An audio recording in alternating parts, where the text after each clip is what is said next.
Hello guys, magandang araw. Tupinggir sa akin. Ngayong araw pala guys, isahod na naman natin sa Facebook. Kaya naman, salamat Facebook, I love you, halaka. Nakabihis nga ako guys kasi pupunta ulit tayo ng labasan. Kagaya ng dati guys, bibili ulit tayo ng mga pagkain. Ang kaso nga lang guys, nasa Gcash pa yung sahod natin. Kaya naman, pumunta muna ako sa labasan para magbakasyon. Halaka, sino to? Ay, mama ko pala yung mga best, nakalimutan ka. Kaya pala para medyo familiar sa akin. Tupinggir sa akin. Syempre guys, sobrang saya ko kasi sahod na naman natin. Kaya naman guys, isang kaldag ka sa akin. Pero bago tayo bumili ng mga pagkain guys, ipalyado muna. Ibili siya natin guys ng bagong ilang kasi hindi na siya makahinga. Araw-araw naman natin siyang kasama kaya deserve niya yan. Ako nang bahala sa'yo best, ipaparitoke na kita. Halaka, nagbuwang na naman ako. Eto na guys, binili ko na siya ng bagong ilang dito sa bayan namin. Para naman tayo nagnakaw sa itsura natin best. Hindi na pala muna kami bumili ng pagkain guys, umuwi muna kami dito sa bahay. Kasi guys, kung bumili kami, baka mahirapan si Ibon, may dala pa siyang tapalodo. Kaya guys, nag-decide muna ako na umuwi tapos sunduin yung isa kong pinsan. Bali, ang susunduin natin guys is yung atin Ibon. Eto siya guys, naiiyak siya sa camera kaya tinatakpan niya yung puwit niya. Tapos guys, dito kami pumunta sa Pasalubong Center. Bali, malapit nga lang to dito sa amin guys, sa labasan lang. Pero kahit malapit lang to dito sa amin guys, hindi pa ako nakakapasok dito. Kasi guys, palagi akong walang pera, anong gagawin ko dito? Pero bagong sahod naman tayo ngayon, kaya ito try natin. Eto guys, so may dala na siyang songbol. Alaka, ganito pala yung feeling dito best, para ka nasa loob ng ref. Kakaiba yung klima dito best, parang nasa ibang dimension tayo. Tupinggir sa akin. Ate, pakihinaan po ng aircon, nilalamig na kami.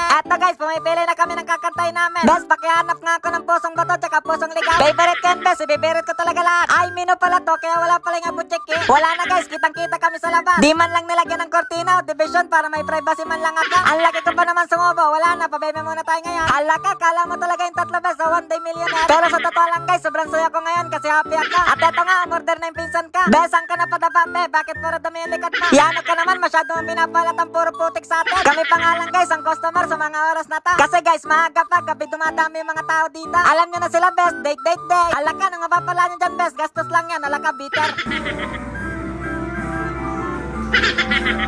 Uy, Toto, yung ano mo naman, chinelas mo ba't nandyan?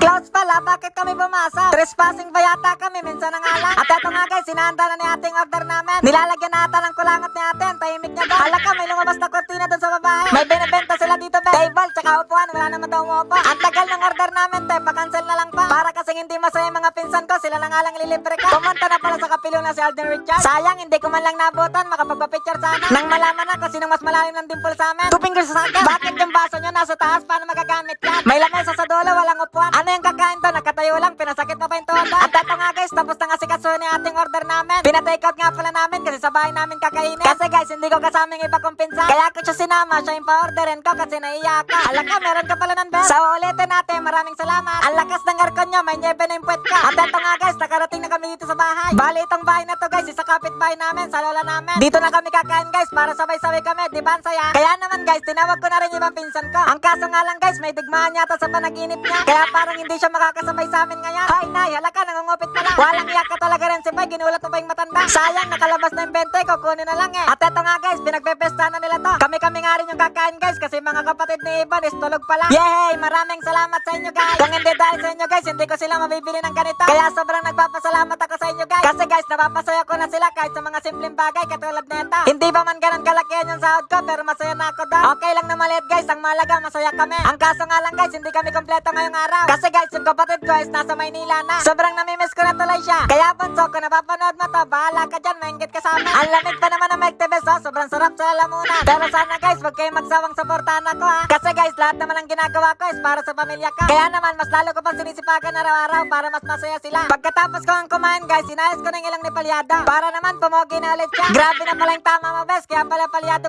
ka na. May butas na, may gas-gas pa, walang yayan, doble-doble. At diba guys, ang pogi na ulit niya, wala nga lang siyang jowa. Ay, grabe man kayo, pag yan nagtampo, hindi yan naanda. So ayun lang guys, sana nag-enjoy kayo sa amin ngayong araw. Maraming salamat sa support niyo mga best, ingat kayo palagi. Tupinggir sa akin.